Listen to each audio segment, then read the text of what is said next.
Kaixo, Atxaldeon. Kaixo, Arratsaldeon. Lehenik eta behin mila esker etortzeagatik, hemen zaudetenoi eta etxetik ere streaming bidez ari zaretenoi, eskerrik asko. Egia da, arraro xamar dela ez, baina gutxienez hemen gaude, aukera daukagu gauden egoera honetan gutxi batzuk behintzat hemen egoteko eta eskertzekoa da.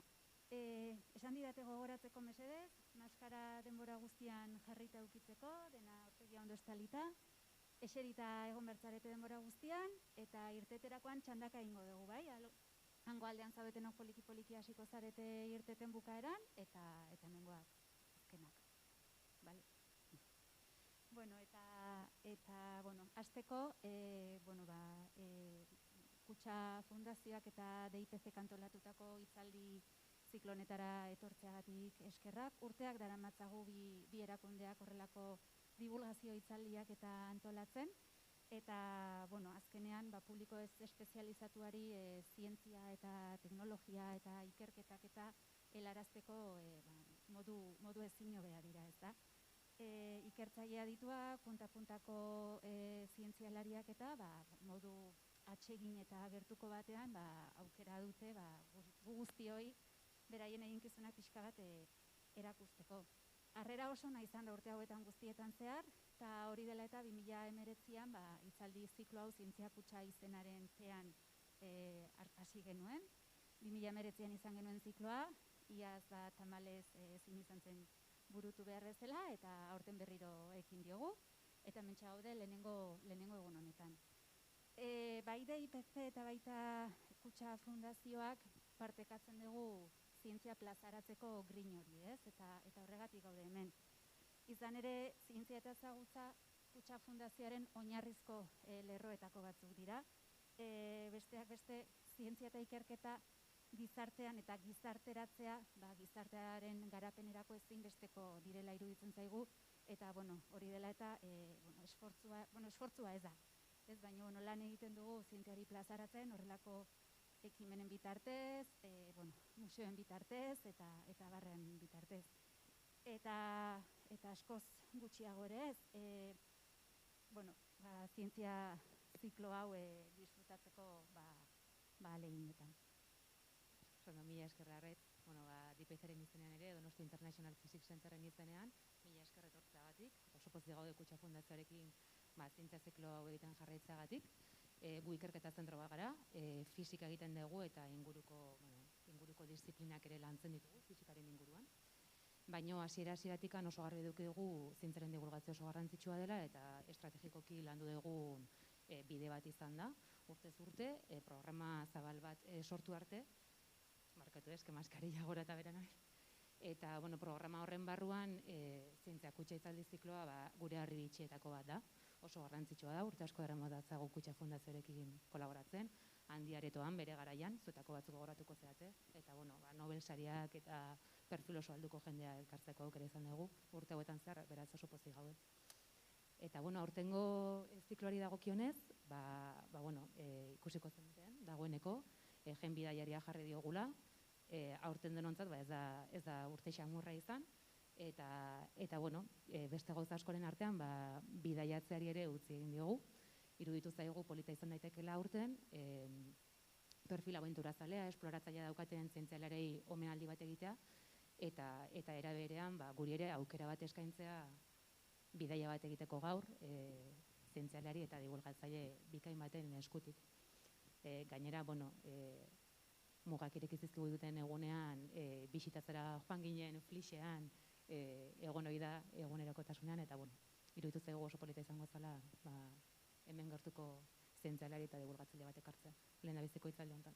Programari dagokionez, ikusiko zenuten foietoan, lehenbiziko egun honetan hasieratik izango dugula, geologoa, eta hurrengo egunetan, asteazkenetan izango dira hitzaldiak, bai ekainean eta uztailean, eta izango dugu Maria Intxaustegi 23an, eta uztailean Jeronimo López eta amaitzeko Mirjana Pobik izango ditugu.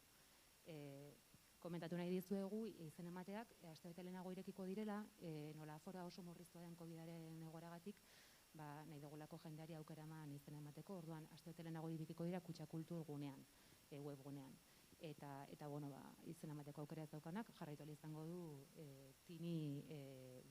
tini.cc/zientzia kutxa webguneren bitartez streamingez bokatuko ditugulako hitzaldi guztiak. Eta besterik gabe, gaurko hizlaria aurkeztuko dizuet. Asier Hilario, geologian doktorea da, eta Euskal Kostaldeko UNESCOren munduko geoparkeko koordinatzaile zientifikoa. Gaur egun Geologia Zientzien Nazioarteko Batasuneko Ondare Geologikoaren Nazioarteko Batzordeko presidentea da. Eta, bueno, geoparkea, ez dutako asko ezagutuko ez dute, baina Flixa izango litzake geoparkearen zati nagusiena. Bere eginkuzen nagusia, elurreko zientzien komunikazioa eta ondare geologikoaren kontserbazioa dira, eta hainbat divulgaziozko liburu eta artikulu idatzi ditu, duela gutxi kontatu dugu gainera dokumental bat ere egin zutela, eta bueno, gero gogoratuko dugu dokumental horren izena gomendagarri iruditzen zaigulako. Gainera, gonbidatu genuenan, pentsatu genuen Flixari buruz hitz egingo zuela, baina berak esan zigun Pirinei buruz hitz egin nahi zuela, eta kontatu zigun tesia berdako zona axialean egin zuela. Beraz, iruditzen zait oso interesgarria izango dela guretzako, ze hemen Pirinoen maitale asko eta asko elkartzen gara. Eta besterik gabe, mila esker gure gonbidapena onartzeagatik, eta bueno, hasi gaitezen hitzaldiarekin. Aurrera, Asier, mila esker.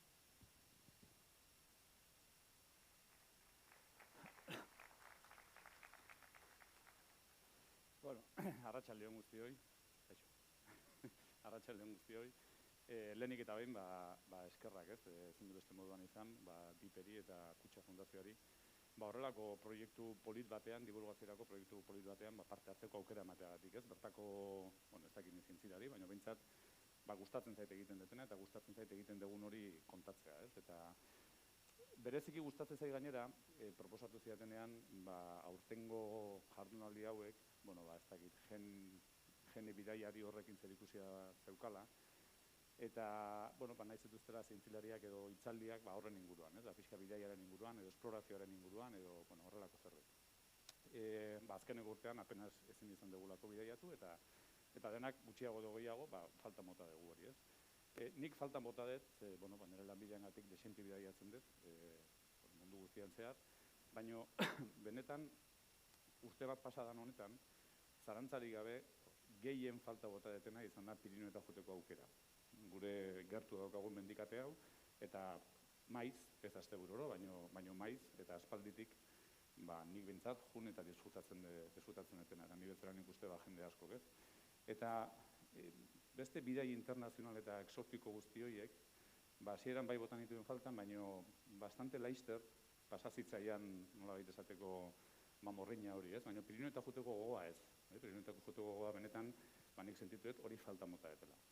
Eta horregatik pentsatu nuen, aukera ona izan zitekeela, gaurkoan hori ona ekartzea, ez?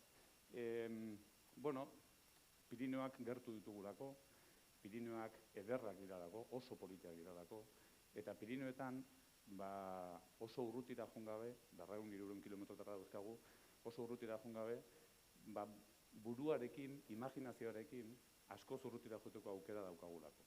Pirinoetan, pixka bat, paisaia horien atzean dagoena begiratuz, ikusi ditzazkegu glaziarrak, ikusi dezakegu basamortu bat, ikusi dezakegu koralezko arrezife bat, ikusi dezakegu Himalaia bezain altua izan zen mendikate bat, eta horiek gauza guztiak, Pirinoetako mendi horietan izkutatuta daude. Azkenean, nik barkatu ez honekin, apenas ezin dut arna sartu. Orduan, nahiko nukena da, gertura oso urrutira joan gabe, hemen Pirinoetako paisaia hauetan, askoz urrutirago eramango gaituen bidai bat proposatzea. Eta hortaz, etorkizunean, gure mendi maite hauek, eta gure esaten dut, gu ere Pirinoetako zati bat gera, beste begi batez ikusteko aukera izatea. Eta sarrera horrela eginda, irutzen bezizue, hasi egingo era. Lehenengo, jarri nahi izan dut, lehenengo diapositiba bezala, denontzako oso ezaguna izango da mendi bat, Monte Perdido mendia. Monte Perdido mendia benetan da lur dinamikaren monumentu bat. Lur dinamikaren monumentu bat. Zergatik? Monte Perdido mendia dalako Pirinoetako 3. mendirik altuena. 3.395 metro dauzka. Da oso mendi altua, 3. altuena. Eta bere tontorrean fosil itxastarrak daude. arroka horiek, kareharri horiek, itsaso azpian sortu zirela. Hortaz, noizbait itsaso azpian sortu den zerbait, gaur egun mendikaten bateko mendirik altuena, edo ia altuena, egotea, hori, zalantzarik gabe da, lurraren dinamikaren eredu oso ona. Ez da edozein mendia, eta gainera, Monte Perdido da Europa guztian dagoen kareharrizko mendirik altuena. Inkluso Alpeetan ez daude kareharrizko horrelako mendiak. Gero ikusiko dugu nola dan posible, noizbait itsaso azpian sortutako arroka batzuk gaur egun 3.300 metrotara egotea. Orduan nik uste beste inor baino hobeto irudikatzen du zer diran Pirinioak eta zer dan lurraren dinamika mendi eder honek. Eta hori aspalditik dakite zekiten aspaldiko esploratzaileek, ez? Adibidez, Luis Ramón de Carbonell da Pirinioetako esploratzaile nagusietariko bat, eta begira 1802 urtean idatzi zuen liburu horretan ze esaten duen, ez? Esaten du sobre esas cimas que son verdaderas extremidades de la tierra, el observador, invitado al recogimiento por la grandeza de los objetos y el silencio de la naturaleza, contempla sobre su cabeza la inmensidad del espacio y bajo sus pies la profundidad del tiempo. Benetan, dakienak Monte Perdido zer dan, nola sortu da Monte Perdido eta nola bere azpian dituen Añizklo edo Horrezako kainoi horiek, ulertzen du oso ondo ze esan nahi du la inmensidad del espacio y bajo sus pies la profundidad del tiempo. Eta horia gaurko hitzaldean, pixka saiatuko nahiko nuke azaltzen. Bueno, zer da gaurko hitzaldia edo gaurko aurkezpen hau eta zer ez da? Bueno, ez da Pirinioetako geologiaren inguruko liburu bat. Nik ez dizuet hemen esplikatuko Pirinioetako geologia guztia, ze aspertu dengo nizueke. Ez da ere, ez da Pirinioetako mendien katalogo bat. Hemen ez ditut erakutsiko Pirinioetako mendi guztiak. Eta sailkatu egin ditu, eta forma eta alturaren arabera. Hori ez dut egingo. Zer da gaurko hitzaldi hau, zer izan nahi du? Bueno, pues da Pirinioetako geologiaren, edo gure geologiaren ikuspegi partzial bat, nerea. Bakoitzak bere ikuspegia dauka, gauzak beti daukate ikusten dirunaren begirada. Nerea da gaur erakutsiko detena. Eta nolabait da, mendi konkretu batzuen aukeraketa bat. Ze aukeraketa? Nerea ere bai.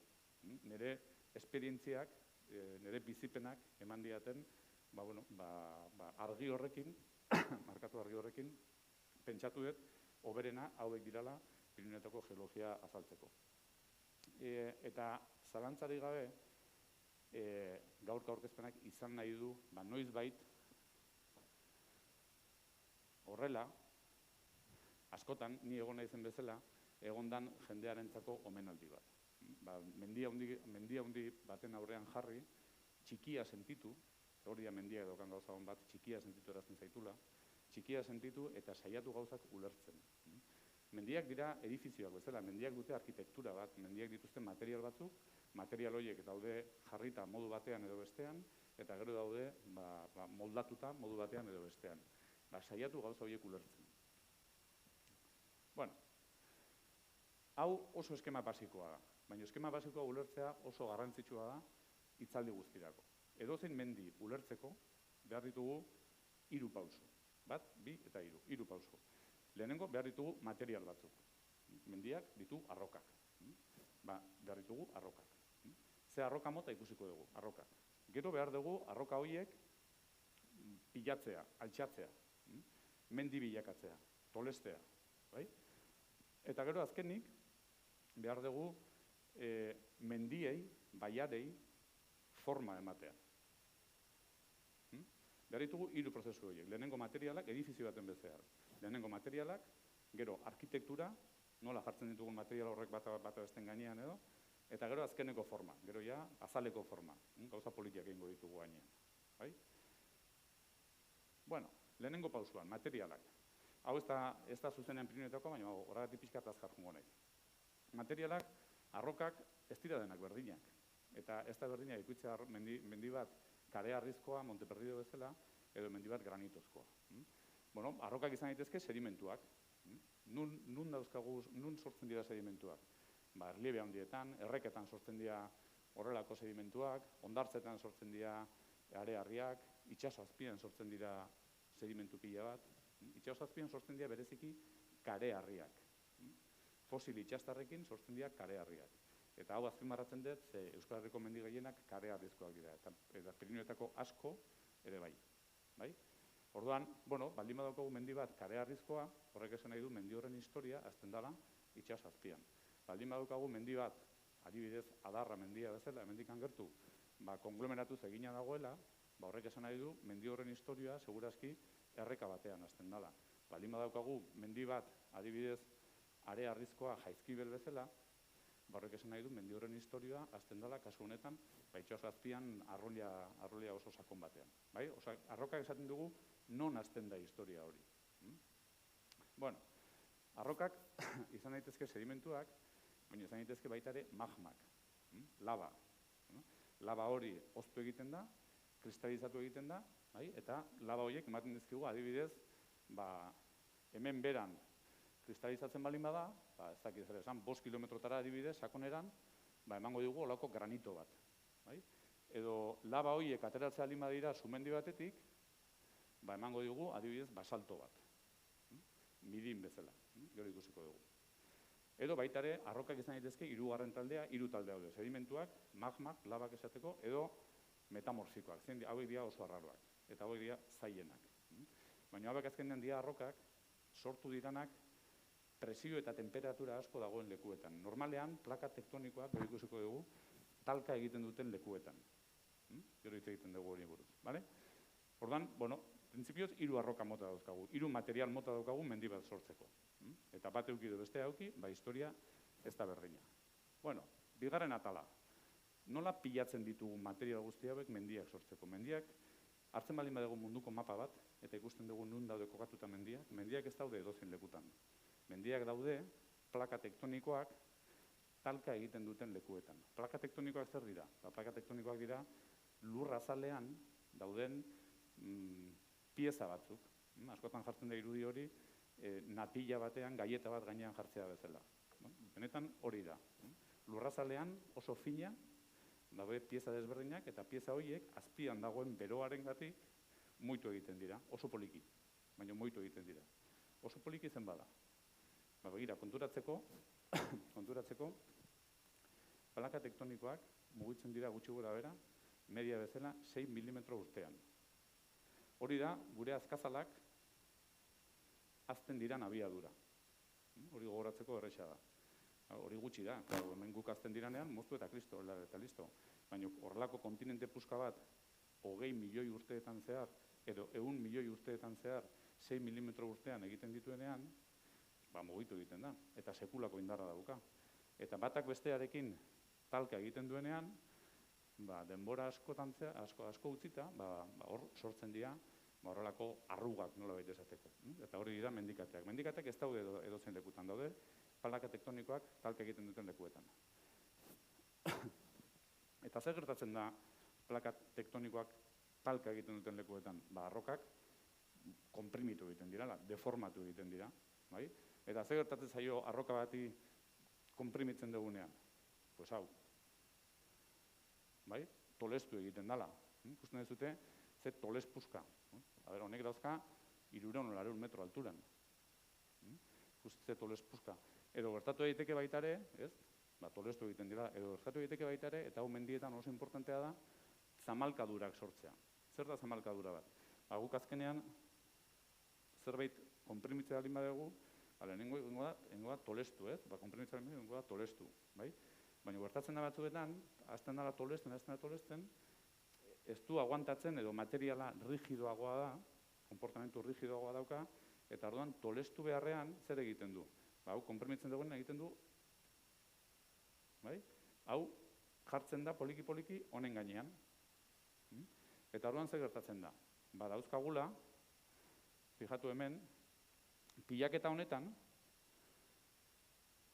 zein da material zarrena eta zein izango da material berriena. Material zarrenak normalean dira, beran daudenak, eta material berriagoak zenbat eta gorago. Eta normalean, logikoa izango litzake, zenbat eta gorago, material berriagoak, zenbat eta berago, material zarragoak. Ojala, baina hori askotan ez da horrela izaten. Zer gertatzen da adibidez horrelako batekin? Batean, jartzen ditugula material zarrak, marroiak, han beran daudenak, berdeen gainean. Eta horrela, pilatzen dira materialak bata bestearekin eta altura hartzen dute. Eta errepikatu egiten dira. Ikusiko ditugu adibide honena. Baina, hau da gertatzen dena materialak konprimitzen direnean. Edo tolestu egiten dira, edo bata bestean gainean jartzen dira.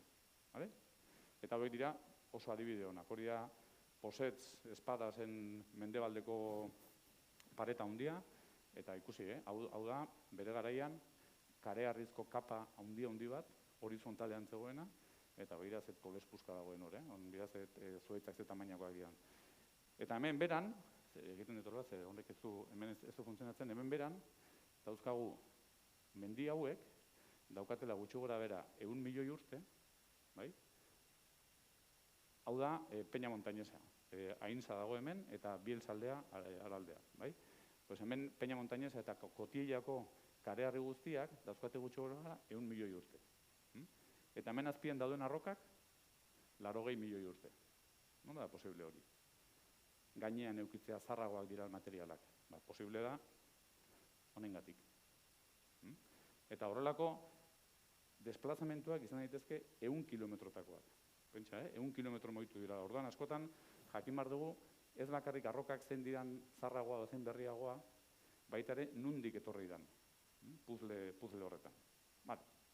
Eta, hirugarren pausua, behin materialak dauzkagu, material hori guztia pilatu egiten da, edo tolestu, edo bat agaztean jarri, oain behar dugu forma eman. Forma polit bat eman. Mendi forma eman. Baiara forma eman. Eta horretarako, izotza, ura, haizea, eta hori gertatzen da, azkeneko milaka urteetan. Edo nahi badezute 5-10 milioi urteetan, ez askoz gehiago. Hori ikusiko dugu orain, hau da, Pinetako baiara. Imaginatu hemen, Pinetako baiara honetan, hemengo arrokak eta hemengo arrokak berdinak dira. Orduan, nola sortu da baiara puska hori? Zenek kendu du hor dagoen, hor zegoen material guzti hori? Ez da erresa, hemen pentsa, ez dakit, hemen 500 metro diferentzia dago, eta baiara horrek, ia 20 kilometro dauzka. Aukera bakarra da, horrelako glaziar bat, bere garaian, han izatea, eta glaziar horrek material guzti hori igatzea. Ez dago beste elementurik horrelako kapazitatea daukana, horrelako baiarak sortzeko. Hori ikusiko dugu bukaera. Edozein kasutan, mendian dauden formak, dauden erliebeak, dauden testurak, dauden lerroak, ez dago hor ala beharrez. Denak dauka orden bat. Begiratu egin behar da, eta orden hori aurkitu egin behar da. Eta gainera orden hori errepikatu egiten da eskala desberdinetan. Gauzak ez daude hor kasualitatez. Gauzak daude hor beti zerbaitegatik. Eta hori da geologoen lana. Begiratzea paisaia hori eta saiatu gauzak ulertzen. Hase ikusten, hau desberdina, hau eta hau desberdina da, hau koloreak, hau segurazki desberdina da, segurazki hau eta hau berdina da. Hasi gauzak ikusten. Hemen marra badago, hemen ere marra badago, biak alde berdinera egiten dute aldapa, hasi gauzak ikusten eta hasi eskemak egiten. Mendian zaudenean, fijatu behar duzu, nik suerta egin nuen, eta nire doktora utzapelinuetan egin nuen, fijatu behar duzu gauza guztietan. Gauza hundietan eta gauza txikietan. Fijatu behar duzu gauza guztietan. Adibidez, Toles hau dago Posetz mendira iotzen, kanal fondara sartu baino pixke bat lehenago. Eta fijatu hemen daukagula, ikusten ez, arroka bat, tolestuta horrela, ia ze toles polita. Osake hori noizbait konprimitu egin da. Baina konprimituta gero, arroka hau, ikusi, pitzatu egin da. Hor daude bi pitzadura. Toles hori dago, hau dago, hola, moituta. Osake lehenengo tolestu egin da, eta gero pitzatu egin da.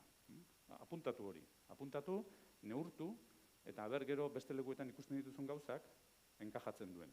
Azkenean, guk egin behar duguna da, ulertu. Ulertu behar dugu, zer gertatzen da hemen. Zergatik dauzkagu mendi horiek hor. Eta zergatik diran bezalakoan. Fijatu koloreetan. Koloreak informazioa asko ematen digute. Koloreak ematen digute arrokaren informazioa. Hemen adibidez, oso nabarmen ikusten da, hau da, Estoseko baiararen bukaera. Hortikan bestaldera, ja Biados aldera jisten gera. Hemen adibidez, zenbat arroka mota ikusten dituzue? Zenbat kolore desberdin ikusten dira? 2, 3, bai? 2, 3, bai. Hau, alde batetik, gorria, hori gauza bada, seguro. Hau, beste gauza bada. Material desberdinak. Nik esango nuke hau ere beste gauza badala. Bai? Fijatuko gara gauza gehiagotan. Hemen, gutxi gora bera ikusi ditzazkegu horrelako raia batzuk, hor ikusita baita ikusi daitezke raia batzuk, hemen enkanbio ez dira inongo raiak ikusten. Fijatzea linbagea, hori zuek ez dakizute, baina fosiletan begiratzea linbadegu, ikusiko dugu arroka haiek, baina askoz zarragoak dirala, askoz zarragoak da 150 milioi urte zarragoak, osea, askoz zarragoak. Eta leku berdinean daude. Zergatik? Segurazki, bien artean, osea, mundu hau eta mundu hau desberdina da. 100 milioiko diferentzia daukate. Nola da posible biak juntu egotea? Segurazki, bien artean, faia handi bat dago. Pitzadura handi bat, non bi gauza desberdin hauek juntu jarri dituen. Ez da kasualidadea, baiara, justo, faia hori dagoen tokian egotea. Nun sortzen dira baiarak? Arrokak biguinagoak dian lekuetan, edo puskatuta dauden lekuetan.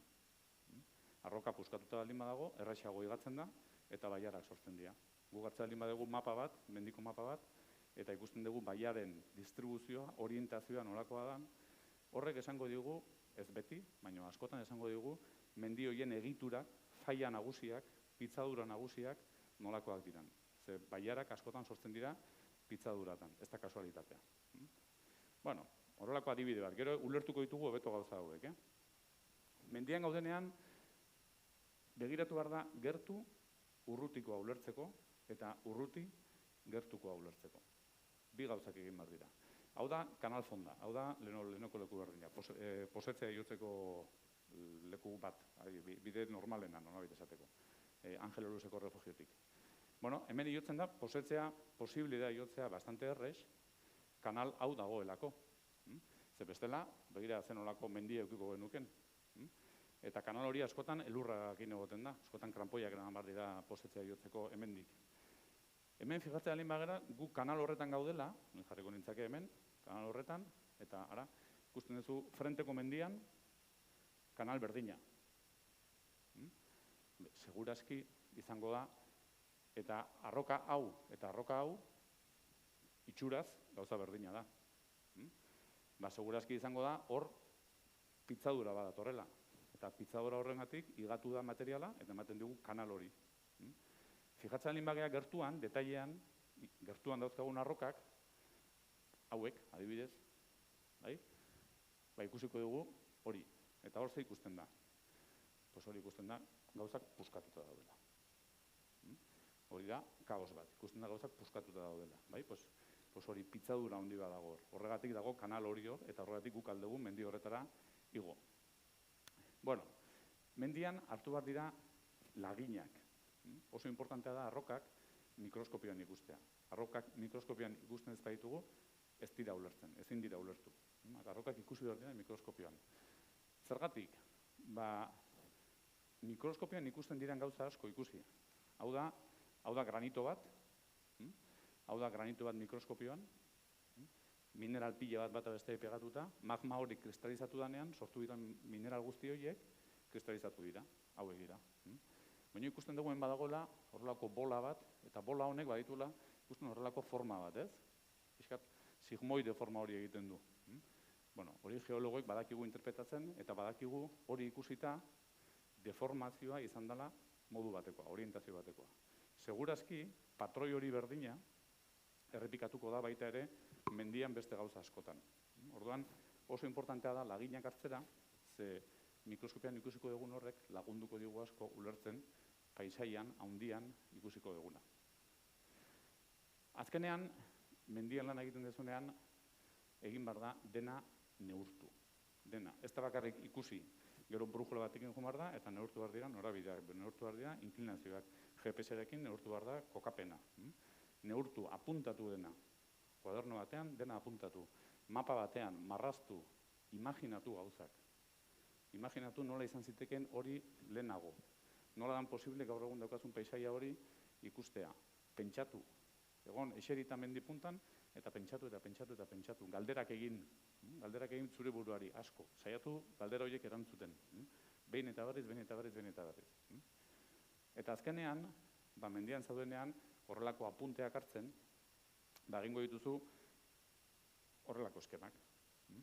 Hau da, adibidez, Portillon ingurua, hemen daude sekulako mendipuskak, Lezat, Koairat, eta, daude sekulako mendipuskak, egiten dituzu horrelako eskemak, horrelako marrazkiak, arroka mota ezberdinak, nola egon daitezken orientatuta, edo azkenean, nik bere garaian tesi egin nuenean, hemen daukagu posetzeko, hau da, granitozko magma handi bat, gero esplikatuko dugu zer dan, hemen beste bat dagoela, horiek tolestuta daudela modu batean, tolestuta daudela beste modu batean, hori guztia ez dut inventatu, hori guztia ikusi egin dut, neurtu egin dut, eta gero marrazki bat egin dut. Interpretatu dut, hemendik bera dagoena, hori bai interpretatu dut. Azpikoa, nolakoa dan. Ez nagoz exactamente seguro nolakoa dan, baina bueno. Azaleko guztia ikusita, Pirinioetan lan egiteak, mendia lan egiteak daukan abantaia handia da, desnibel asko dagoela. Claro, 2000 metroko desnibelak dauzkagu. Orduan, vertikalean ere bai ikusi ditzazkegu gauzak. Ia, geologia 3 dimentsioetan ikusteko aukera daukagu. Ikusi leno, esan dugun faia handi hori, estoseko baiaran, hori goritzak. Edozein kasutan, mendiko lan egiterakoan, aiatzen geha horlako gauzak egitea. Baina benetan jakiteko zer dagoen mendia azpian, nola sortu den mendikate hori, mendiko gure lanarekin ez gera aiatzen. Horretarako behar dugu sismika. Sismika reflexion deitzen dana. Eta hor egiten da. 80. urtean, hamarkadan, egin zen proiektu bat, oso importantea Pirinioen egitura ezagutzeko, eta da hau. Perfil ECORS deitu zena. Zer egiten dute? Hartzen duzu, iparraldetik egora, Hiruzpalau lekutan hartu zen, eta egiten dituzu nolabaiteko lurrazalean lerketa batzuk, sismika onda batzuk sartzen dira lurrazpira, eta sismika onda horiek bueltan etortzen dira, depende ze arroka daukan beran, lehenago edo beranduago. Orduan horrek bai ematen dizula informazio zuzena, azpiko arrokak ze arroka mota dian, eta ze inklinazio daukaten. Horrek bai ematen dizu, eta perfil ECORS horrek, hasierako datuak eman zituen horrelako marrazki bat. Eta hemen ja ikusten da bastante garbi, horren interpretazioa da hau.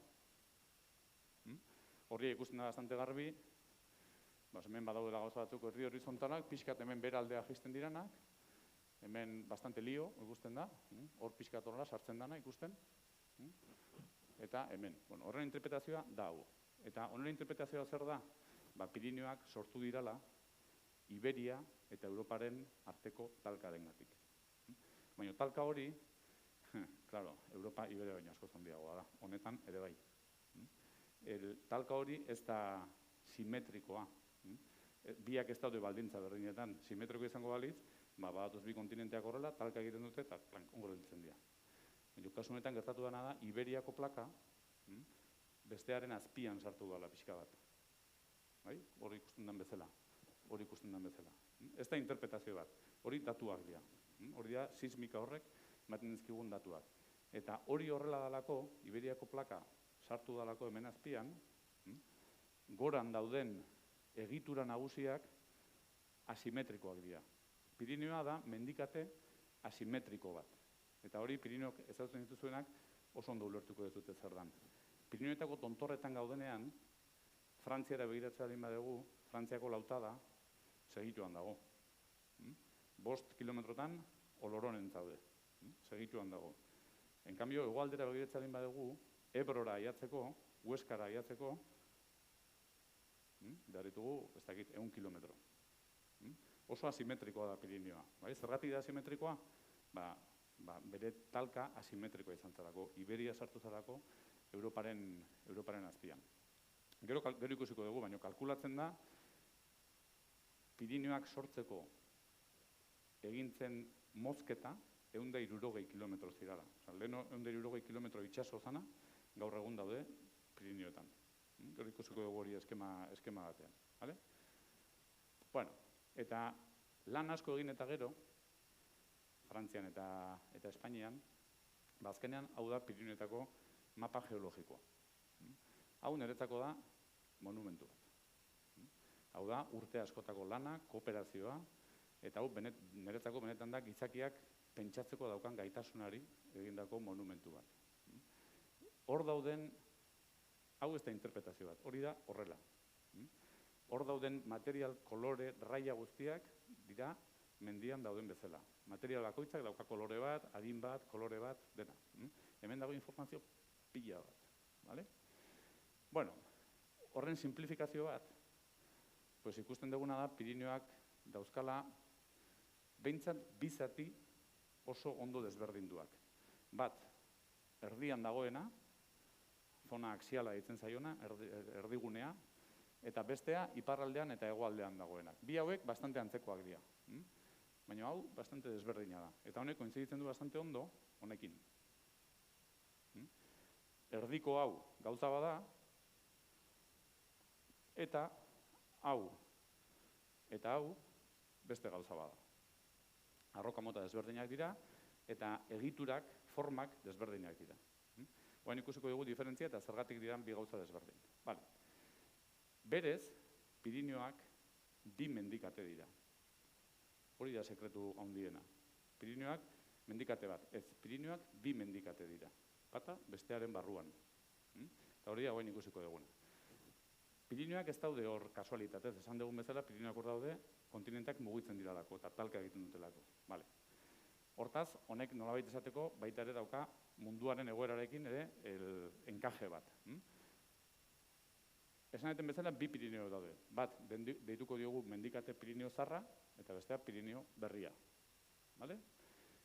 Pirinio zarra, gogoratu mendiak sortzeko berritugula 3 etapa. Materialak sortu, materialak pilatu, eta forma eman. Hori da, ziklo oso bat. Pirinio zarrean daukagu ziklo oso bat. Gutxi gora bera, 500 eta 200 milioi urte artean gertatu zen hori, oain ikusiko dugu nola. Gero, hori guztia higatu egintzan, desagertu egintzan Pirinio hori, higatuta, eta beste ziklo bat. Berriro sortu zian arrokak, berriro pilatu zian, eta berriro higatzen ari dira momentu honetan. Bi ziklo, bi mendikate bata bestearen barruan. Lehenengo mendikate hau, zarrena, hori da oain ikusiko duguna, zerikusia dauka Pangearekin. Entzungo zenuten noiz duela gutxi gora bera 300 milioi urte, kontinente guztiak bat egin zutela makrokontinente batean. Pangea izena zuen horrek. Karo, kontinente guztiak bat egiterakoan, hor egon zan talka hori izan zan sekulakoa. Eta talka horren ondorioz, sortu zan sekulako mendikate bat. Sekulakoa ez dut doainik esaten. Kalkulatzen da, gaur egungo Himalaiaren antzeko altuera izango zituztela mendiaiek. Duela 300 milioi urte sortu zirenak. Eta Pirinioak mendikate erraldoiaren zati txiki bat izan ziren. Gero, Pangea, hasi zan, hemen sortu zan, lehenengo mendikate hori.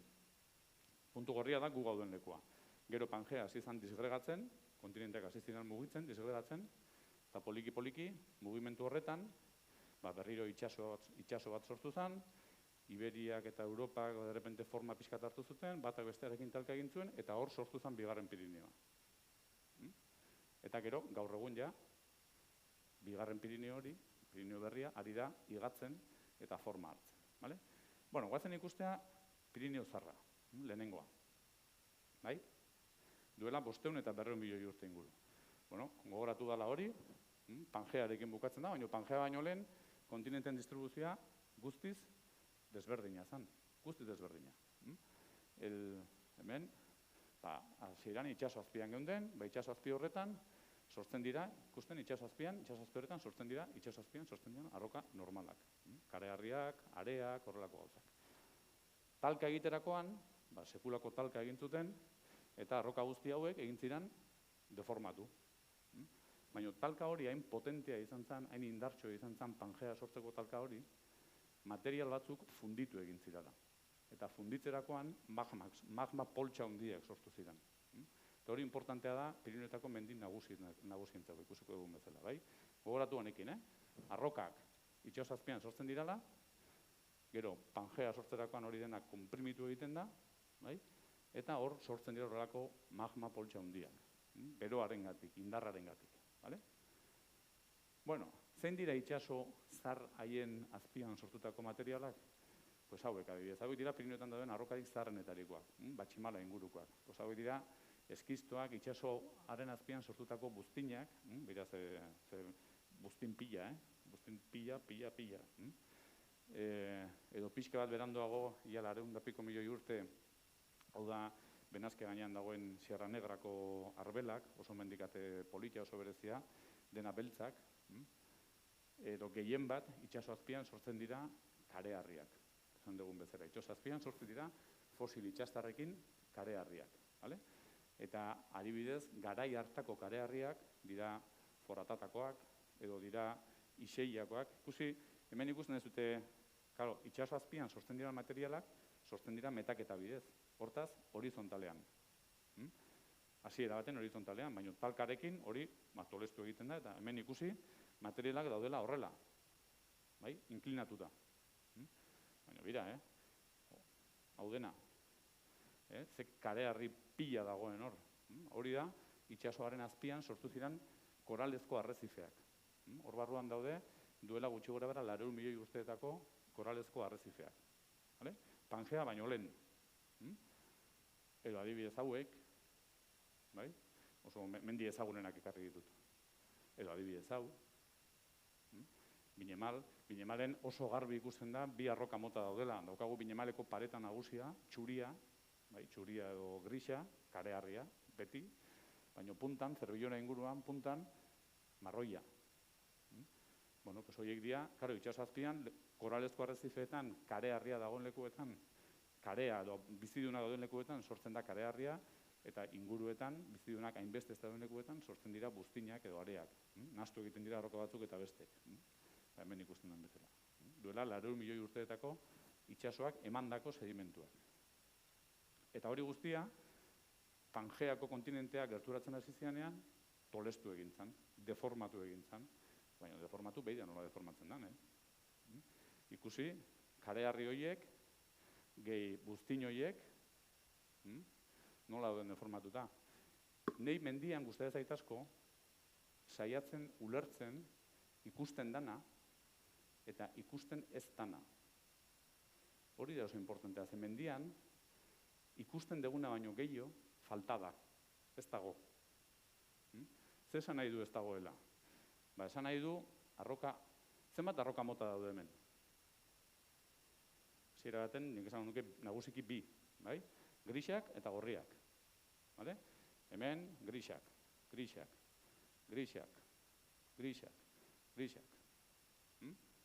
Eta bestean, gorriak, grisak, gorriak. Zer dia, grisa gorria bata bestean gainean, edo kapa berdina da. Hau berez da, hola, hemendik dator, gero egiten zuen horrela, hemendik handi joa, goenetik dator, egiten du horrela. Kapa berdina, kapa bakar bat, pentsat nola deformatu behar dan hori, horrelako malabarismoak egiteko. Eta zet tamaina daukan horrek. Baina esan dugun bezala, talka handi horretan, hain handia izan zen talka hori, materialak funditu egin zirala. Magma sortu zen. Eta magma poltsa handi hauek, hozten diranean, kristalizatu egiten dira. Eta ematen dizkigute, arroka hau, granitoa. Eta granitoa da oso arroka gogorra. Eta horregatik, Pirinioetan, ematen dizkigu Pirinioetako mendi nagusienak, handienak. Denak ez, perdido kenduta, ia gehienak. Adibidez, Aneto, altuena. Fijatu, Aneto ez eta emezte interesatzen. Fijatu, maladetak, mazizo guztiak, hemen pixkatola atzetik ikusita, ze forma dauka horrek. Honek dauka, hartu hemendik, ikusten ez dute, hau dena da, olako bola handi bat bezala. Hemen ez dira kapak ikusten inun, hemen bezala. Hemen kapak ikusten dira superondo. Hemen, nun daude kapak? Ez daude.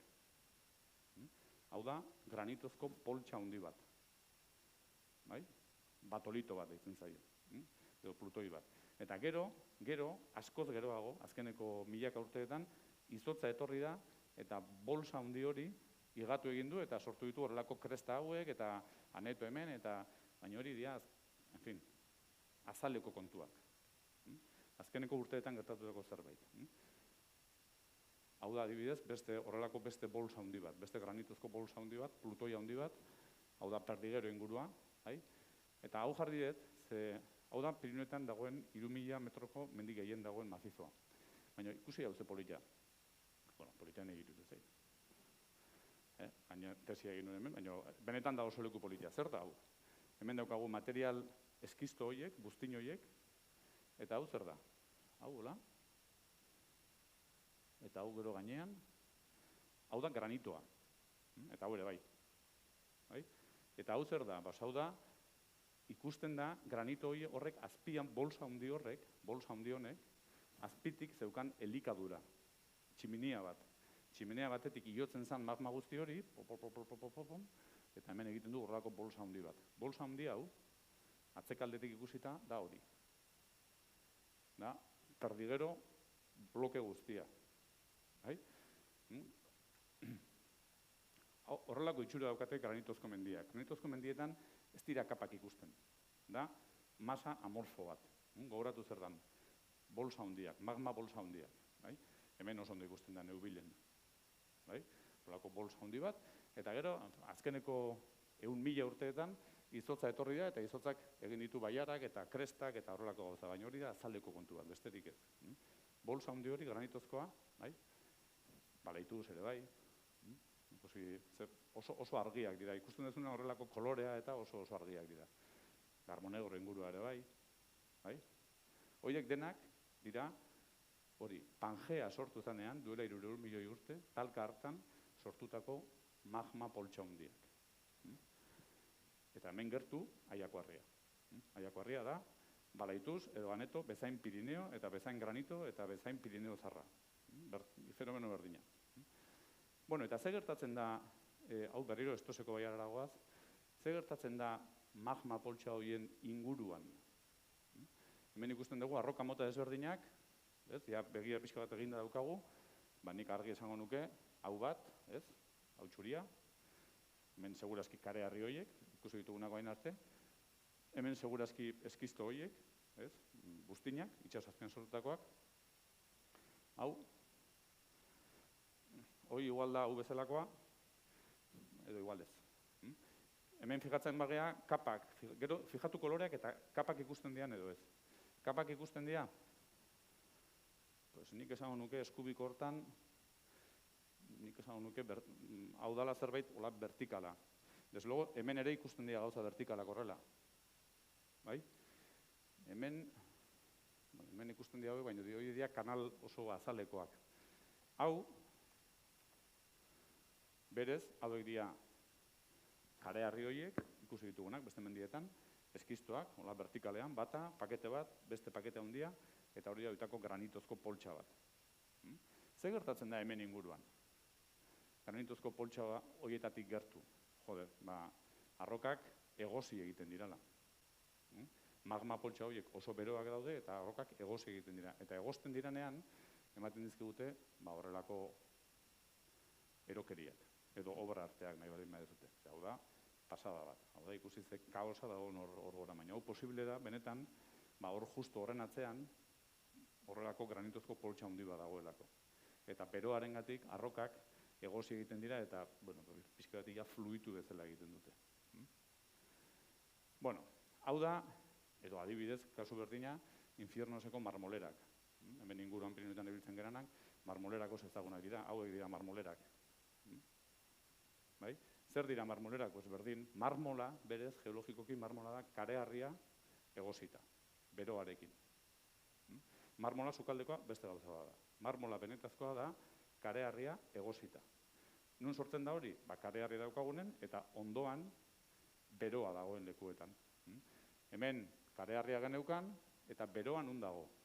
Anatzean zer dago?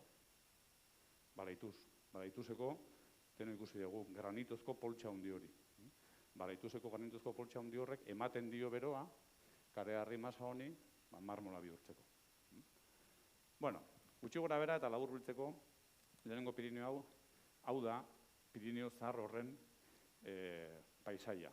Dauzkagu, kareharriak, grisak eta eskistoak, buztinak, duela 400 milioi urte inguru itsaso batean azpian sortuta, Pangea baino lehen, eta baita ere, dauzkagu granitozko, hauek bezala, granitozko bolsa handiak. Hau da, paisaia tipikoa Pirineo zahar horrena. Talka hori, Pangea sortu zanean, talka handi hori sortu zen, eta gero poliki-poliki kontinenteak hasten dira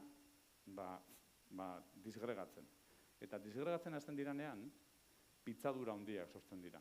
Eta pitzadurak sortzen diranean, zer gertatzen da? Magma, hilotzeko aukera daukala. Eta magma azaleratzen danean, zer daukagu? Sumendiak.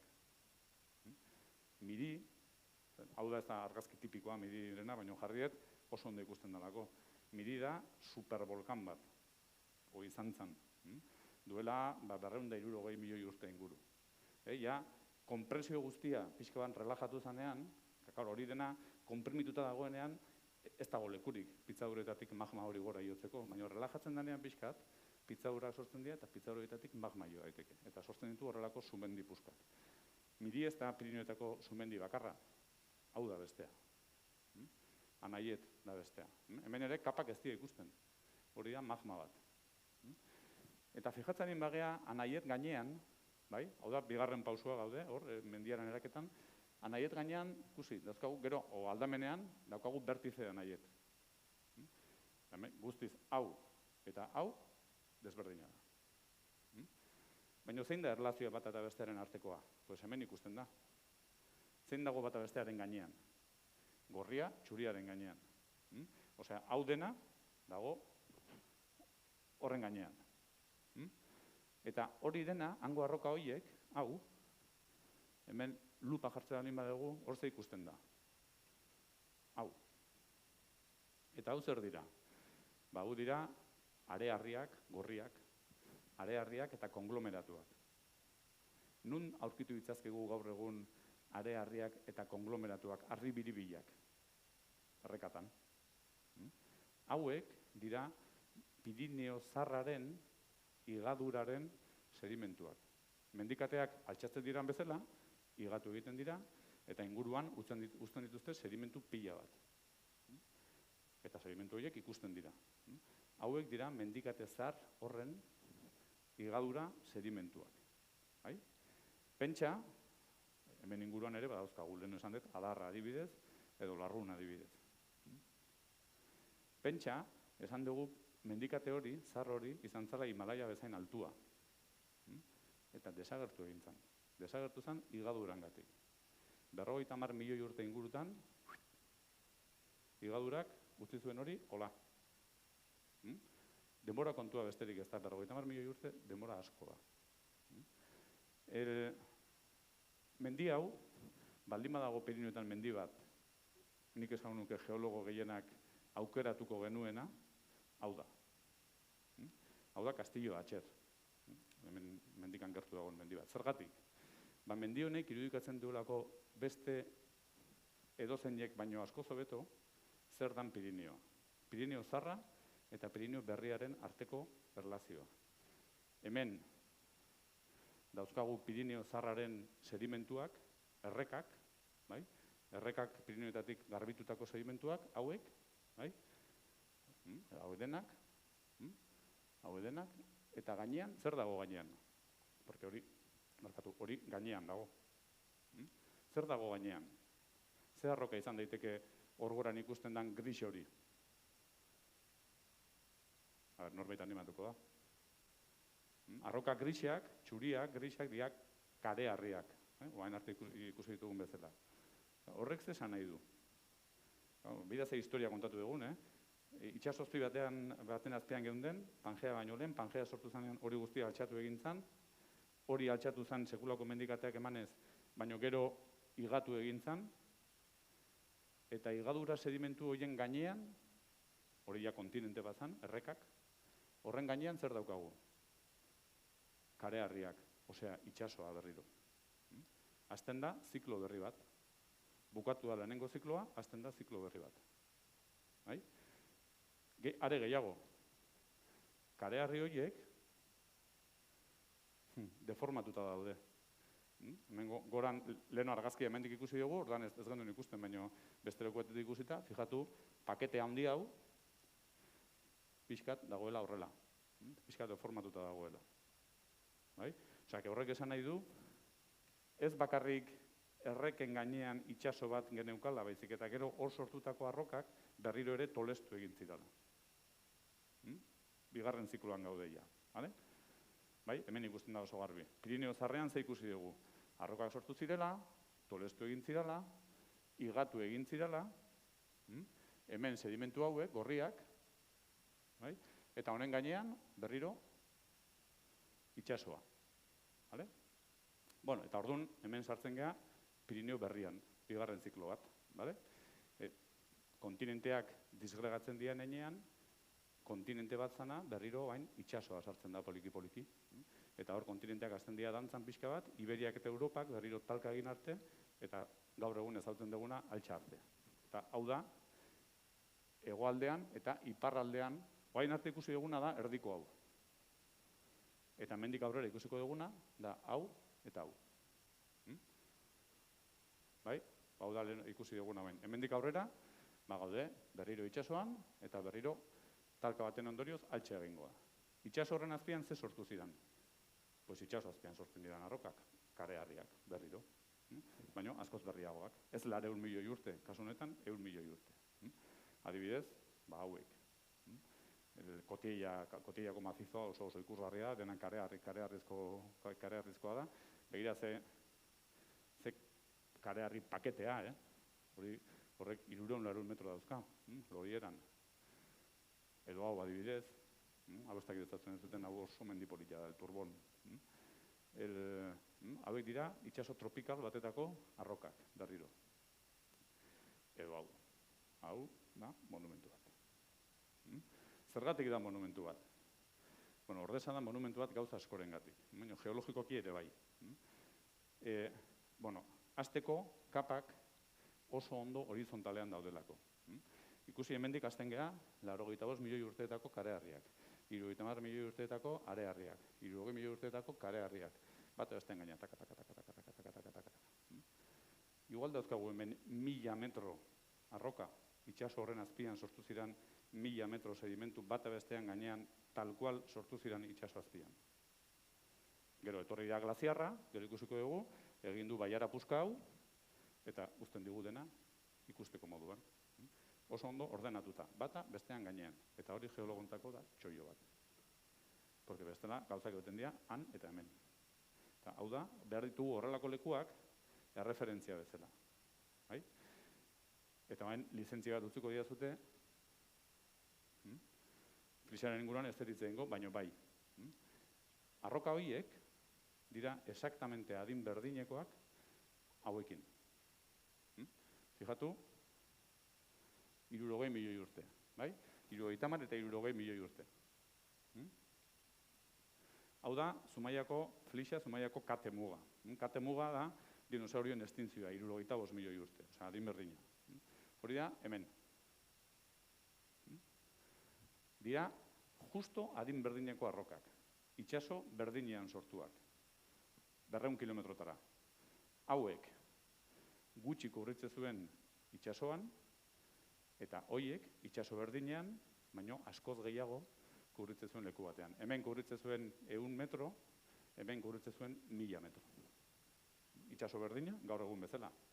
Gaur egun, hemendikan gutxira, kostaldean gutxi kubritzen du, eta gero ja Arkasoneko kainoi hartzen dugu, eta asko kubritzen du. Pues berdina.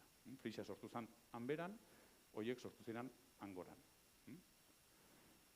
Eta gehiago. Zein dira kareharrizko mendi horiek? Pirineoetan ikusi dugu hegoaldean eta iparraldean daudela. Nik ditzen diet Pirineoetako harresiak. Zuk Pirineo ikusten dezunean, hor dauzkazu dena, daude Ezkaur, Ezkaurre, Peñaforka, Bisaurin, Aspe, koilara da, hoie guztiak, fila guzti hori, benetan da, arresi bat bezala. Hemen ikusten da bezala, telera, eta hauek gordetzen dute atzekaldean, gordetzen dute Pirineo Zarra.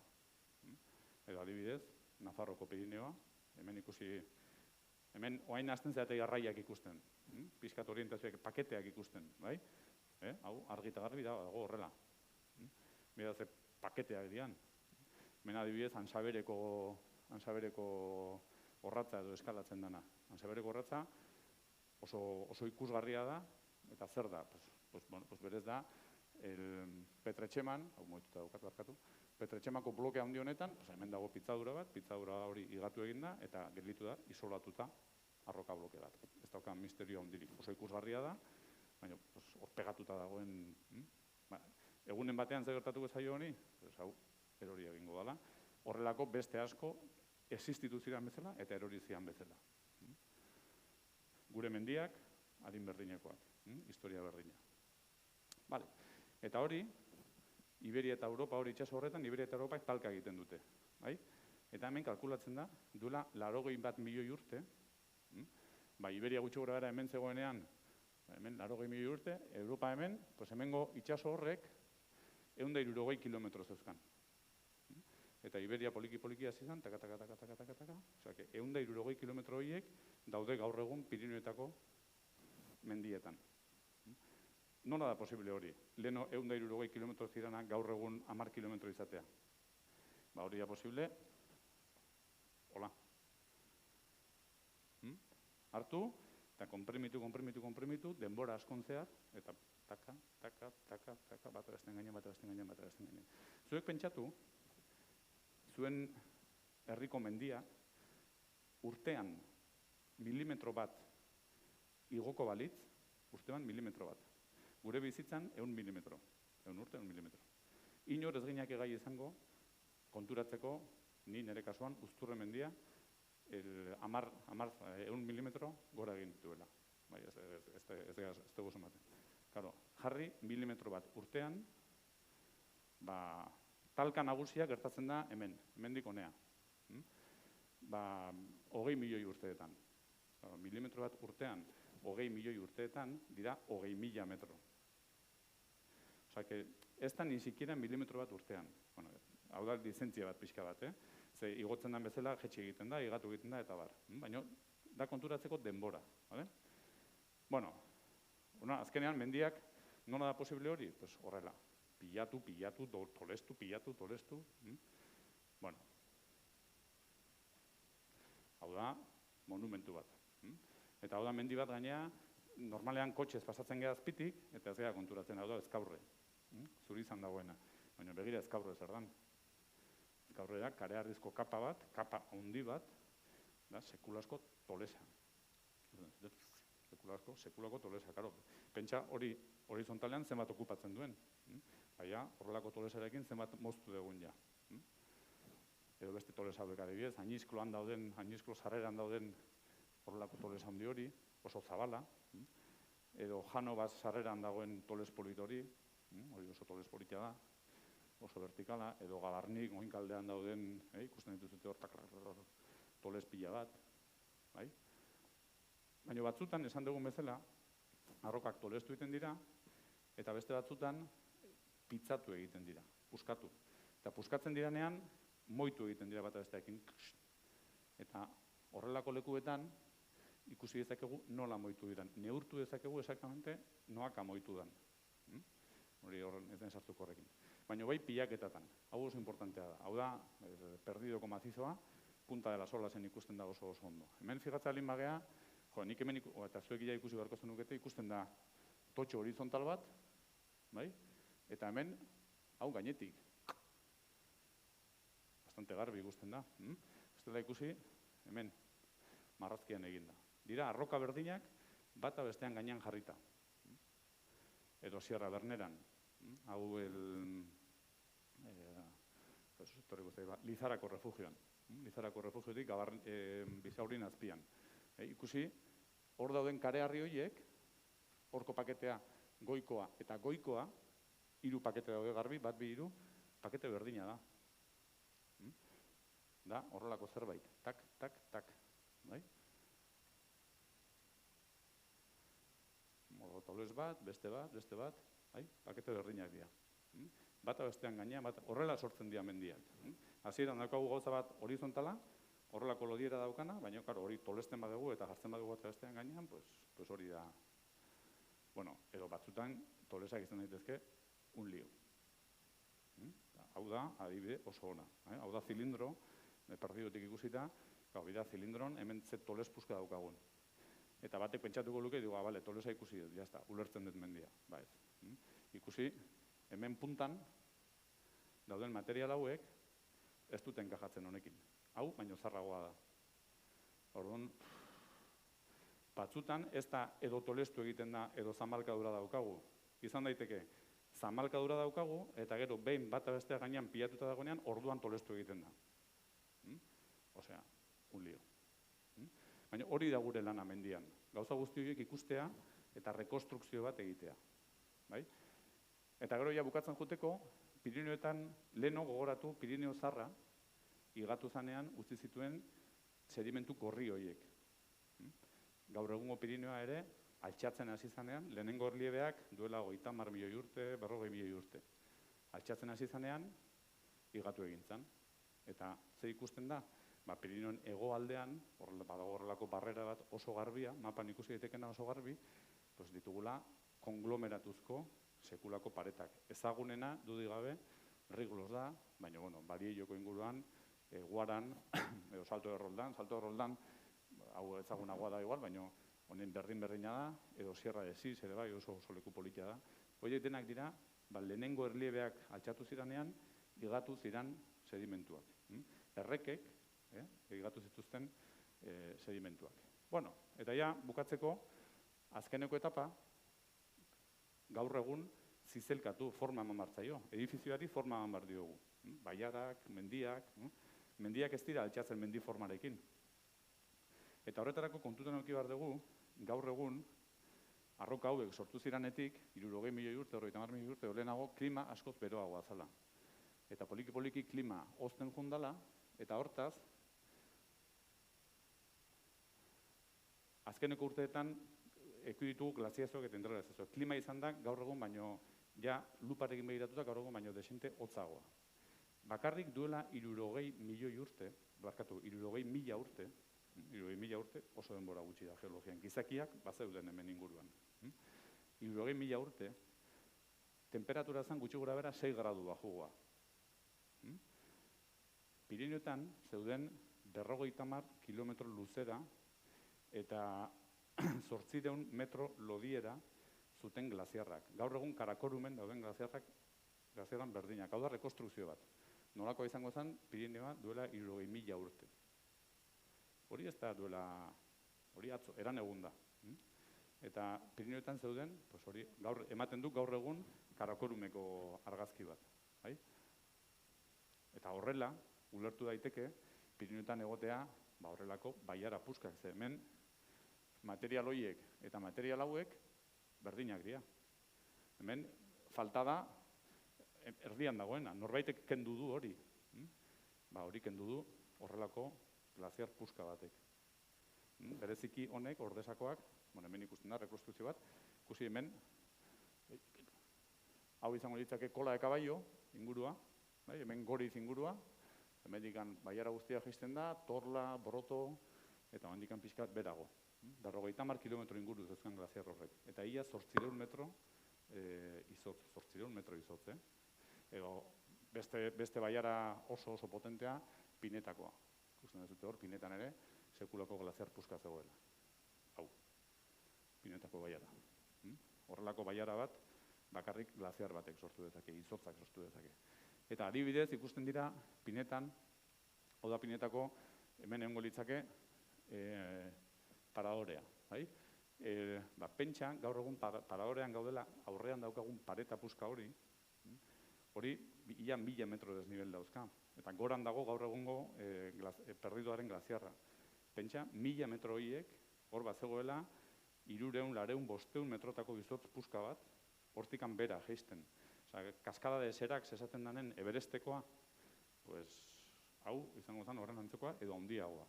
Pentsa, 1000 metroko desnibela daukala hor. Edo, eukiko zituen beste baiara txikiago batzuk, hau bezala, hori Llanos de la Larri deitzen dana, hemendik adibidez, ikusten da, eta hemen ikusten da, asko zobeto. Bai? Hemen beran baiara nagusia, eta hor gelditzen da, zintzilik, hor baiara nagusia, eta hortik antzetorren beste glazierra txikiagoa. Bai? Baiara nagusia, eta hemen beste glazierra txikiagoa. Eta ze gertatzen da, hau poliki-poliki urtutzen di joanean, urtuko da askoz lehenago txikia dana, bai? Txikia dana urtu egiten da, baina besteak jarraitu egiten du. Eta horren ze egiten du handiak, hemen, baiara honen bukaeran, uzten du morrena lateral bat. Bere barruan, damazkin sedimentuak uzten ditu hemen. Eta horrek ze egiten du? Horrek egiten du, baiara honetatik datorren erreka, hau, hemen aurkitzen duela tope bat, morrena bat. Eta horregatik hemen sortzen da laku bat. Eta horregatik horrelako baiara askok, eukitzen dut horrelako forma lau-laua. Duela ezain beste, laku bat egontzalako. Bueno, eta guk ere hemen, ez genitun horrelako glaziarrak eduki, baino, Aralarren, momentu berdinean, egontzan 5 kilometro inguru, eta 70 metro zabalera zituen glaziar txiki bat. Garai horretan, baina hori beste historia da. Eta ja bukatzeko, izotza handia, horrelako glaziar puskak, impresionanteak dira, ez? Baina benetan, Pirineoak, mendiak desgastatzen dituen elementu nagusia ez da izotza handia. Izotza handia ere bai, baina izotz txikia da. Izotz txikia dago leku guztietan. Ura sartzen da pitzaduretan, arroka dago pitzatuta leku guztietan. Ura sartzen da pitzaduretan, gauero izoztu egiten da, gaur egunez, neguan bai, udaran ez, baina klima hotzagoa zanean beti, eta horrek egiten duena da, volumena handitu, eta egunero, tak, eta horrela, desgastatzen dira mendiak. Pentsa, nola sortzen dira hauek, kantxalak edo pedrerak ditzen diranak. Hori da, goitik eroritako material guztia. Eta hori da, poliki-poliki, egunero, gauero, ura izotza bihurtzen denean, sortzen diran harripilak eta handiak. Eta, kare-harria, mendi asko sortzen dituena, oso arroka gogorra da. Baina dauka ahulezia handi bat. Eta da, euri urak, disolbatu egiten duela. Horregatik, kare-harri baten, hau da, arroka, baina ez dut emango, baina arroka gogorra, kare-harri bat. Baina bida ze kanalak dauzkan. Hori urak disolbatu egiten du, kimikoki disolbatu egiten du. Eta errekak, sortzen dituzte geroia horrelako erroilak edo kanala handiak, hau oso ikusgarria da, Entremonekoa adibidez. Eta Pirineoak ja, hau azkeneko diapositiba da, Pirineoak dira, aldaketa klimatikoaren eredu edo adibide oso ona. Pirineoetan daude, Europan dauden, hegoalden dauden glaziarrak, azkeneko glaziarrak. Kalkulatzen da, hauetan ikertzen erabilienak, hau da, Perdidoko glaziarra. Gaur egun oraindik 30 metro zabalera dauzka, oker espalmanago. Kalkulatzen da, gutxi gora bera, 30 bat urteetan edo, glaziar guzti hauek, inkluso nagusiak, desagertuak egongo dirala. Pirineoa izango da, desberdina. Leno izan zan bezala. Gaur guk ikusten dugun Pirineoa da, gaur ikusten duguna. Duela 10.000 urte beste itxura bat zeukan, duela 1.000 beste bat, eta duela hemendikan 100 urtetara, eukiko du beste bat. Ez da ez hobeagoa, ez okerragoa izango da, beste Pirineo bat, eta beste eukiko dute disfrutatzeko beste modu bat. Hori ba. Eskerrik asko.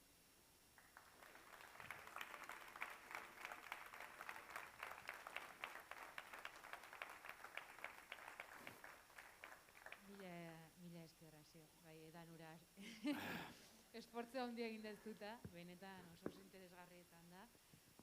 Jenbidaiaria buruz hitz egiten egon ginean esaten genuen nahi genuela begirada berri bat, begirada zientifiko bat eskaini publikoari, eta nik itzalea entzuten nuen bitartean hori da zuzen sentitu dutena. Begirada zientifiko berri bat, begirabiratzeko modu berri bat, beraz, mila esker. Nik galdera pila dauzkat, baina ez dago niri galderak egitea. Orduan, ikustatuko litzai gukena da, publikoa, hitzaldiak sortu dizkizuen zalantzak, galderak eta kuriosidadea asetzeko momentua oraintxe daukagu. Animatzen da norbait? Pirineoetan bazeate, seguro daukazutela galderaren bat. Normalen juten igual ez hartuko den mendia, igual ez. Ezatzen bat, saiatuko naiz erantzuten. Pirinioak nik norbait animatzen den bitartean, nik uste dut, nahi asko guztaiz ez Pirinioak, Pirinioak objetiboki oso gauza honak daukatela. Pirinioak da mendikate bat, aparte geologikoki gauza asko ikusten dirala, erakutsi duten bezala, bi mendikate batean, eta gauzak oso ondo ikusten dira, vegetazio gutxi dauka, ondo ikusten dira gauzak. Desnibel nahiko handiak dira 3 dimentsioetan ikusiari izateko, baina Pirinioak daukate gauza bat niretzako oso ona dana, eta da eskala. Daukate oso eskala ona. Daukate eskala humanoa. Pirinioak dira nahiko handiak, gure mendiak baino askoz handiagoak dira, txindoki handia da, anboto handia da, oso politiak dira, baina, ostras, perdido beste gauza bada. Dia beste tamainako mendiak. Nahiko handiak dira guri impresionatzeko, guz txikiak sentitu arazteko, eta aldi berean ez dira hain altuak, Alpeak bezala adibidez, aldi berean ibiltzeko gaitasuna daukagu. Pirinioetan ibiltzea, inkluso goran ibiltzea, ez da zaila. Hori Alpetan ez da gertatzen. Alpetan goran ibiltzeko, ja beste historia bada. Beste materiala behar da, beste esperientzia behar da. Pirinioak dira hori, dira nahiko handia guri impresionatzeko, baina aldi berean dira irisgarriak. Guretzako ibiltzeko modukoak dira, beran eta goran. Eta gero geologikoki da marabila bat. Geologikoki ikusten dira gauza pila bat zentu guztietan. Horregatik etortzen dira, Pirinioetara etortzen dira, mundu guztitik etortzen dira unibertsitateak ikastaroak ematea eta ikerketak egitea. Bereziki ikastaroak egitea. Hemen. Apa, nik galdera bakat. Esan dezu begiratzeko karo mendibarrena ez dezu ikusten. Esan dezu sismo, ez dakiz zer egiten zenutela. Hoiek dira destruktiboak, azkenean mendia utzi bar dezu, ez? Edo bakarrik esan dezu batzu diala, ez? Ina sartu, ez da inolako estandarik ez ez. Nola egiten diagulako? Ez, da makina bat, estanda bat ola gauzak puskatzen dituena, da makina bat gainean jartzen dezuna, eta horrek bialtzen ditu onda batzuk barnek aldera. Osazuk, gero makina hori kentzen dutenean, hor ez da ezer ikusten. Ez du ezer ikusten. Eta uin horrek egiten dutena da, azpian dagoen arrokaren gogortasunaren arabera, gogortasun eta inklinazioaren arabera, uin horrek bueltatzen ditu gora, modu batean edo bestean, abiadura batean edo bestean. Horren makina horrek egiten duena da, uin horrek bota beruntz eta jaso erantzuna. Eta horren arabera, zoaz raia horiek, azkenan egiten dituzuna raiak. Baina raia horiek benetazkoak dira, raia horiek markatzen dizute, raia horiek markatzen dutena da material desberdinen arteko mugak. Eta orduan, hortaz, inklinatuta baldin badago, horrek esaten dizu kapa horiek inklinatuta daudela, hone aldea, bare aldea, ze mendian ikusi dezakegunarekin, bai, ulertu ditzazkezu gauzak eta egin dezakezu interpretazio bat zer dagoen azpian. Baina, bueno, bizpahiru kilometrotan, hori baino gehiago ez. Hori baino gehiago juteko, ja behar dituzu beste tresna batzuk, adibidez sismikako hori. Iten ere bai zuloak hartzeko laginak edo ez? Laginak hartzen dira, eta laginak hartzen dituzu lurra zalean. Ez kaoz, ez zuloak, pentsa, ez da beharrezkoa gaina, ze Pirinioetan ja bakarrik dagoen desnibelangatik, ia 2000 metroko desnibelak eukiditzazkezu, eta ez hori bakarrik. Arrokak, mendiak daukan egituraren arabera, eukiditzazkezu eskuragarri, berez oso sakon egon beharko luketen oso zarrak diren arrokak. Orduan, ez dezu behar zulorik egin. Struktura horrek beak ekarri dizkizu arroka zarro horiek, azpi-azpien zeuden horiek, ekarri dizkizu lurra zalera. Jakin bar da, nora jun, azkenean horiek hartzeko. Beste galdera badagoen.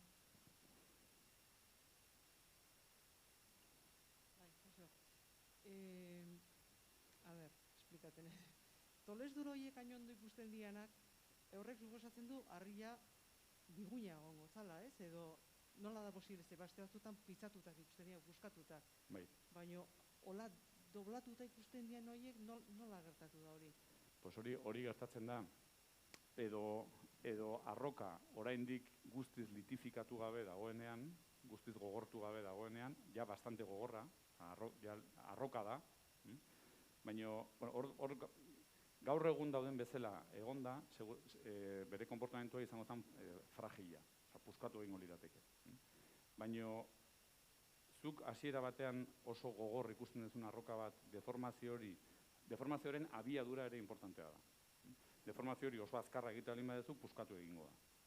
Baina deformazio hori oso polikian balin badijoa eta temperatura altuarekin balin badijoa, inguruan dagoen presio horrek lagunduta, horrek egin dezake denborarengatik eta pixka temperatura altuara horrengatik egin dezake rigidoa, gogorra, solidoa dan zerbait, horrelako tolesak ematea.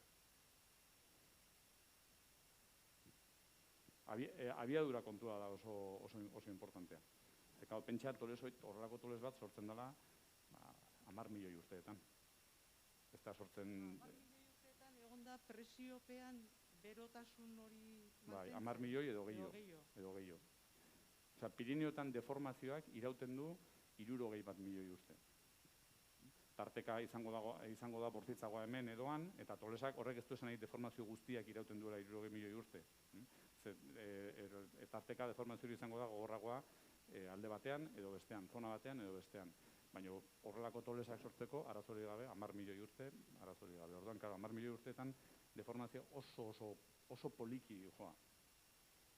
Eta bero horrek eta presioak ematen dio gaitasuna, naiz eta solidoa izan, gaur egun ikusten duzun bezala, horrelako tolesak emateko. Baina badago baita ere momentu bat, konportamentua duktila dela, ez dela duktila, fragila dela, eta puskatu egiten dela. Eta orduan tolestu beharran egiten dena pitzatu, eta poliki ere bai, milimetro oso gutxiak, poliki jartzen da bat bestean gainean.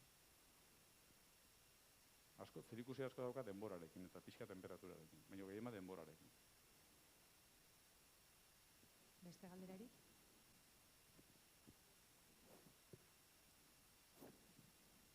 Bai, horren esan duzu, azkenengo fase horretan gaudela, Pirineotan igatzen ari dela momentu honetan, ez? Ez dago goindikan plaken arteko talka hori guztiz amaituta dago, edo badago goindikan mugimendurik eta azten nahi da, edo... Hori, oraindik munduan badaude mendikateak, oraindik aktibo diranak. Gaur egun azkenean da, beste gure historiaren fotograma bat besterik ez da. Adibidez, Himalaia, bai da mendikate bat, oraindik altxatzen ari dana. Ez da espero, Himalaiaren kasuan, ez da espero askoz altuagoa izango danik. Zergatik? Ikuspegi geologikotik, pixka bat altuagoa bai izan daiteke, hemendikan milaka urte batzutara. Baina askoz altuagoa, esperoa ez, hau da galdera, ez da zuk esan duzun galdera, baina honen deribada bat. Mendi batek euki ditzazke, lurrean euki ditzazke 12.000 metro, 15.000 metro. 15.000 metrotako mendi bat eukitzeko beharritu oso zimiento honak, oso zimiento zabalak.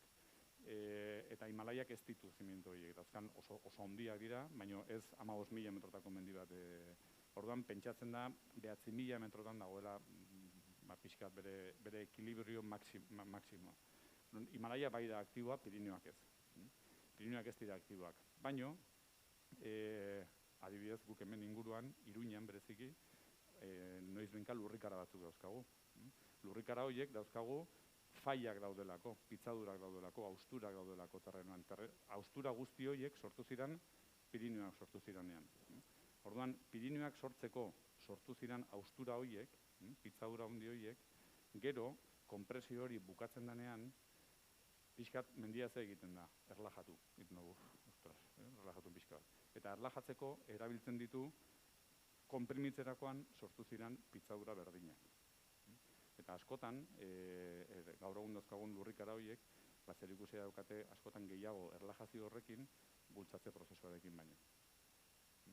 Gero, Pirineoak sortu ziren esan dugu, duela azkeneko hau, duela 60, 80 hasi zan, hasiera, eta duela 20 arte edo. Faserik importantena duela 40 eta duela 20 bitartean.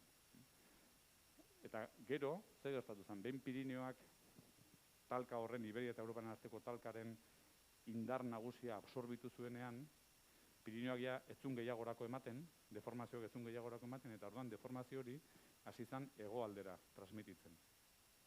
Eta orduan gero sortu zen Kordillera Iberika bezala deitzen dana, sistema zentral, betikak, subbetikak, hartzen duzu, eta penintsulan, hartzen duzu mendikate nagusien adinak, bazarrenak, prozesu berdina da. Pixka bazarrenak dira Pirineoak, eta gero pixka bat berriagoak, urrengoak, pixka berriagoak urrengoak, eta berrienak hego-hegoaldean daudenak. Azkenean da, deformazioaren transmisio bat, behin goikoak aguantatzen ez duenean, urrengora pasatzen da, gero urrengora, horrela.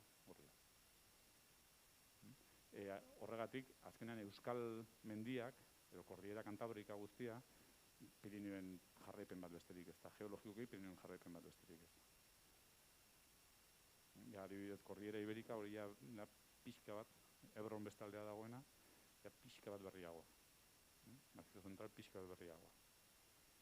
Sierra Morena pixka bat berriagoa. Betikaz pixka bat berriagoa.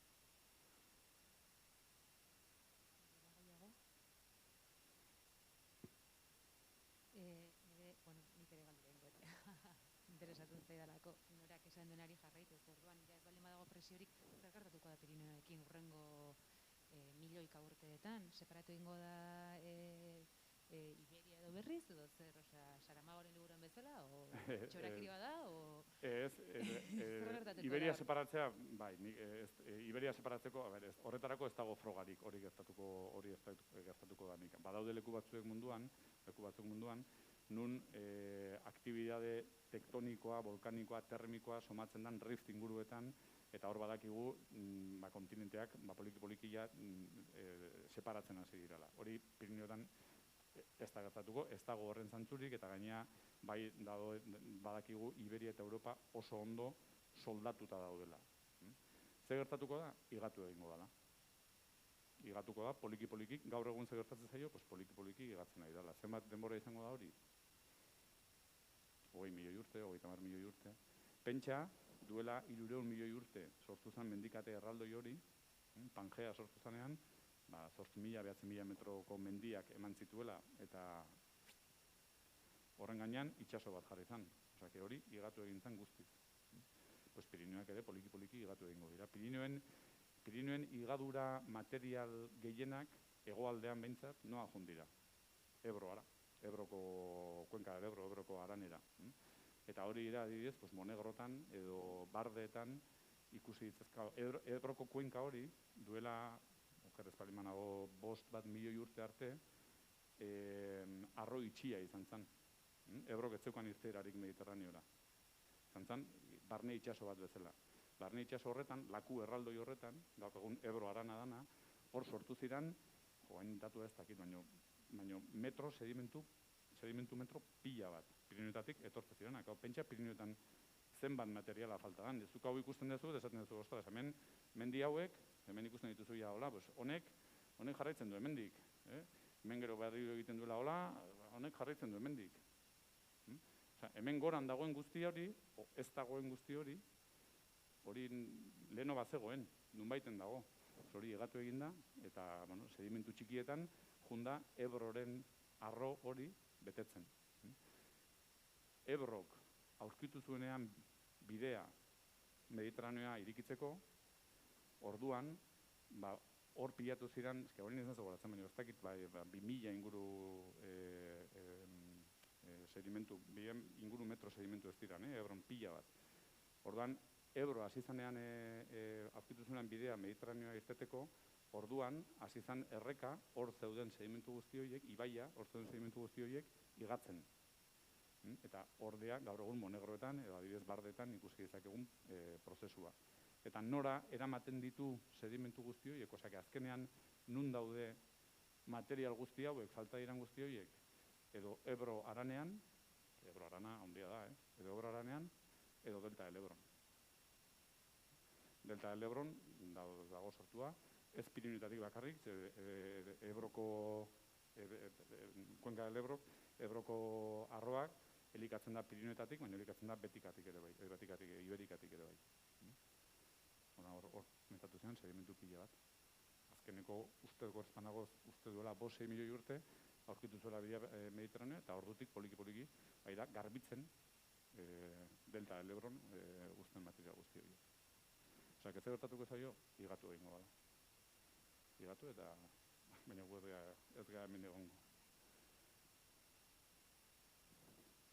Bueno, hemen txeutziko dugu, mila esker Asier berriz ere, zoragarria izan da zure hitzaldia, eta bueno, gainera badakigu grabatu denez, aukera edukiko dugula berriz ikusteko, zer niri igual mendi bi astera berriz ikustea komeni zait.